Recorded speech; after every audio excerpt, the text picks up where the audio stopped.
2012కు వీడ్కోలు చెబుతూ 2013కు స్వాగతం పలికేందుకు దేశ ప్రజలు ఆనందోత్సాహాలతో సమాయత్తమవుతున్నారు. చిరకాలం గుర్తుండిపోయే మధుర జ్ఞాపకాలతో 2013లోకి అడుగిడేందుకు ఉవ్విళ్లూరుతున్నారు. మరోవైపు ఢిల్లీ అత్యాచార ఘటనకు నిరసనగా కొంతమంది కొత్త సంవత్సర వేడుకలకు దూరంగా ఉండాలని నిర్ణయించుకున్నారు. దేశవ్యాప్తంగా ప్రజలు నూతన సంవత్సర వేడుకలకు సిద్ధమవుతున్నారు.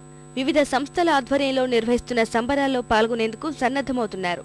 గతేడాది మధుర జ్ఞాపకాలను మదిలో పదిలం చేసుకుంటూ వచ్చే ఏడాది అందరికీ ఆనందాలు పంచాలంటూ స్వాగతం పలికేందుకు సమాయత్తమవుతున్నారు.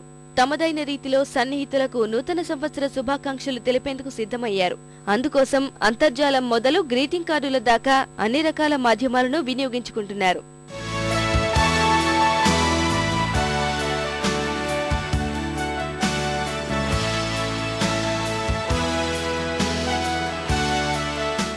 హుషారెత్తించే గీతాల మధ్య స్నేహితులంతా ఒకే చోటికి చేరి కేరింతలతో చిందులు వేయాలని యువత ఎంతో ఉత్కంఠతో ఎదురుచూస్తోంది.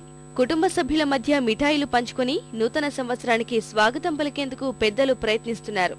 ఈ ఏడాది డైరీలో ఆఖరి రోజు, వచ్చే ఏడాది డైరీలో మొదటి రోజు ఎప్పటికీ గుర్తుండిపోయేలా ఉండేందుకు ఏం చేయాలా అంటూ మరికొందరు తమ ఆలోచనలకు పదును పెడుతున్నారు. హోటళ్లు, రెస్టారెంట్లు నూతన సంవత్సరం సందర్భంగా ప్రత్యేక ప్యాకేజీలతో వినియోగదారులను ఆకర్షించేందుకు సిద్ధమయ్యాయి.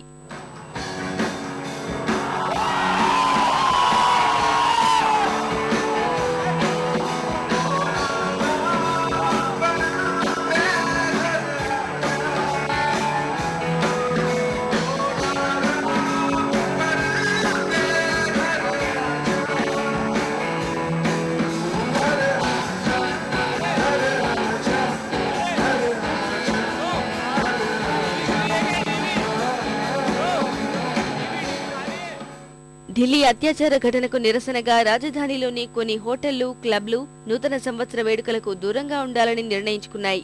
దేశవ్యాప్త ఆందోళనల కారణంగా ఢిల్లీ, ముంబైలోని హోటళ్లలో 20% బుకింగ్స్ తగ్గాయని వ్యాపార వర్గాలు అంచనా వేస్తున్నాయి. పంజాబ్, హర్యానా ప్రభుత్వాలు సైతం కొత్త ఏడాది సంబరాలను రద్దు చేయడంతో చండీగఢ్లో వ్యాపార లావాదేవీలు గణనీయంగా పడిపోయాయి.